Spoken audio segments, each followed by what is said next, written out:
Olá, alunos do oitavo ano. Chegamos à última aula dessa semana, né, na qual nós estudamos sobre o gênero textual poema e os tipos de predicado, né, que vocês puderam rever esse conteúdo que vocês já estudaram nos anos anteriores.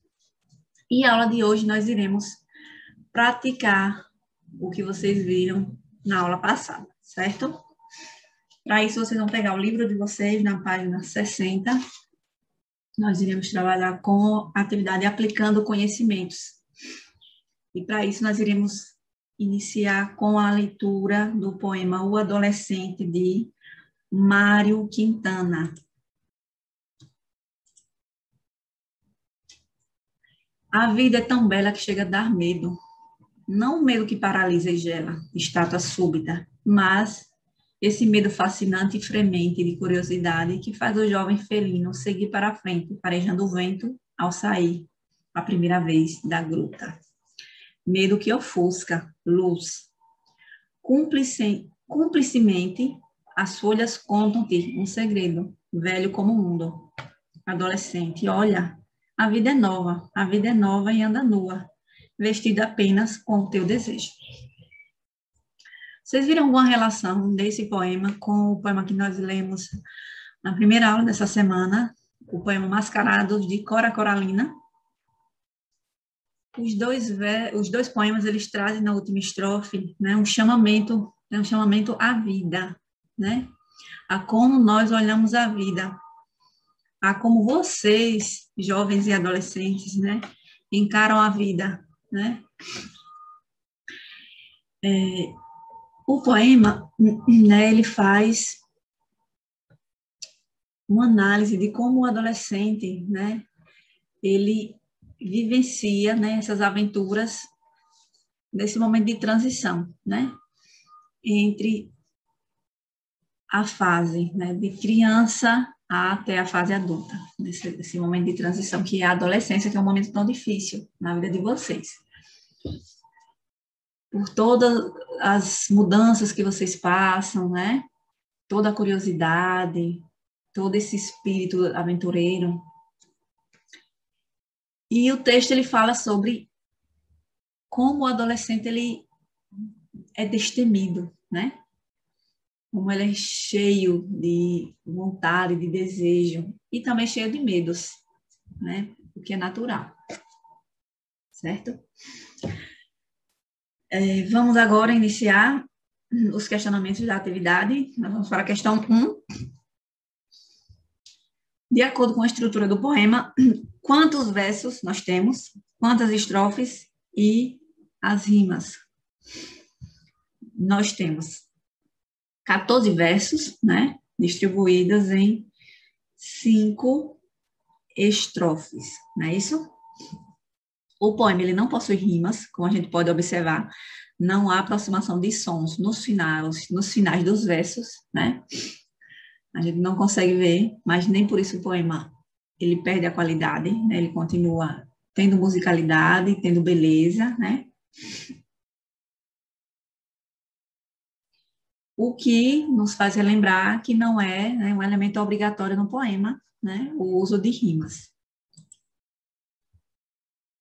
Observa os versos a seguir. Esse medo fascinante e fremente de curiosidade que faz o jovem felino seguir para a frente, farejando o vento ao sair a primeira vez da gruta. Algumas palavras, elas provocam em nossa imaginação e nos fazem recordar algo, né, alguém ou alguma situação vivida. Do que a palavra vento faz você lembrar? E a palavra gruta? Bom, essa questão é pessoal, não é? Vocês vão responder de acordo com as vivências de vocês, né? Mas eu acredito que vento faz você lembrar de aventura, né? De corrida, de ultrapassar limites, né? E gruta, né? Nos lembra o quê? Medo, escuridão, encontro, né? Em sua opinião, quais termos podem ser associados às palavras vento e gruta no contexto em que foram utilizados no poema? desses termos, né? Quais podem ser associados às palavras vento e gruta? Aventura, né? Pode ser associado ao desejo de entrar em novos mundos. Futuro, reflexões sobre o que pode acontecer, né? Quando vocês forem adultos. Ou sobre a realização de desejos de adolescente. Medo, né? O adolescente pode ter receio do que virá. Mundo, que é a representação de vastidão, de liberdade. Novidade, que é a vontade de experimentar o novo, né? Que a gente, quando é adolescente, a gente acha que é invencível, que é um super-herói, né? Que a gente tem que experimentar de tudo, mas a gente também tem que estar preparado para as consequências de nossas ações, né?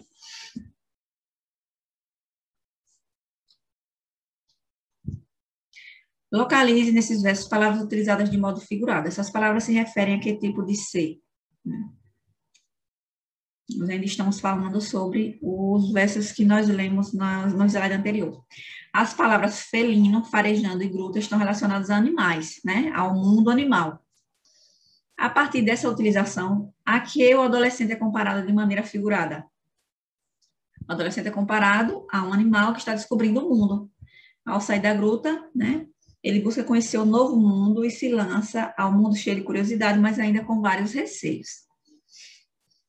Você concorda com a comparação proposta pelo poeta, né, entre o adolescente e o animal? Não levem, né, pelo lado negativo, né, gente? Mas essa comparação que o autor fez, né, Mário Quintana, através do eu lírico, né,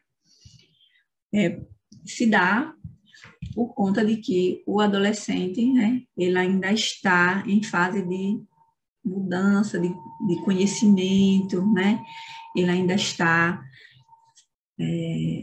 diagnosticando o mundo, ainda está conhecendo, né?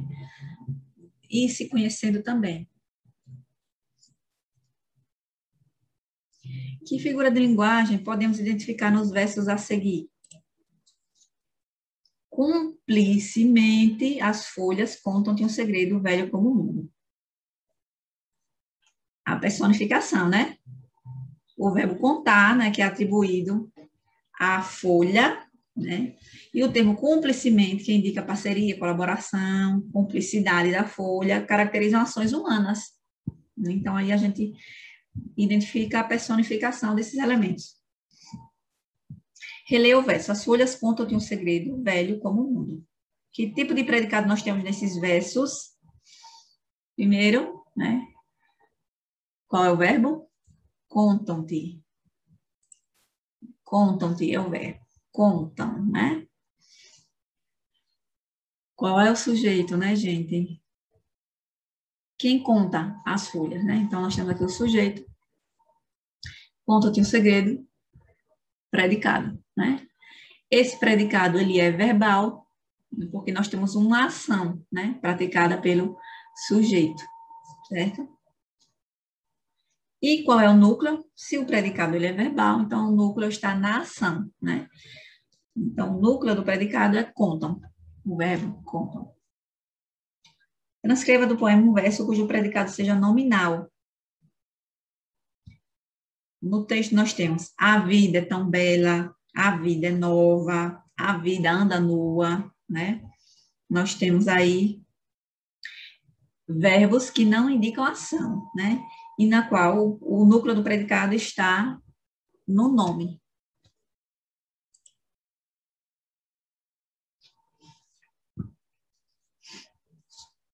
Transformem as duas orações de cada item em uma única oração cujo predicado seja verbo nominal, fazendo as adaptações necessárias. Veja o exemplo. 1. Os jovens lutam por seus ideais. 2. Os jovens são obstinados, né? Então, nós vamos transformar essas duas orações em uma só. Os jovens lutam por seus ideais obstinados, né? Agora, vamos às orações que vocês terão que transformar. As sementes dos adolescentes germinaram. As sementes dos adolescentes estavam cheias de vivacidade e entusiasmo. Como é que nós podemos transformar, né, essas duas orações, né, em uma só, cujo predicado seja verbo nominal? Uma sugestão: as sementes dos adolescentes germinaram cheias de vivacidade e entusiasmo. Letra B. A tecnologia estava acessível, a tecnologia chegou aos lares, transformando em uma única oração, né? Cujo predicado seja verbo nominal, a tecnologia chegou acessível aos lares. Tiveram dificuldade? Não, né? Que maravilha. Então, chegamos ao final da nossa aula, né?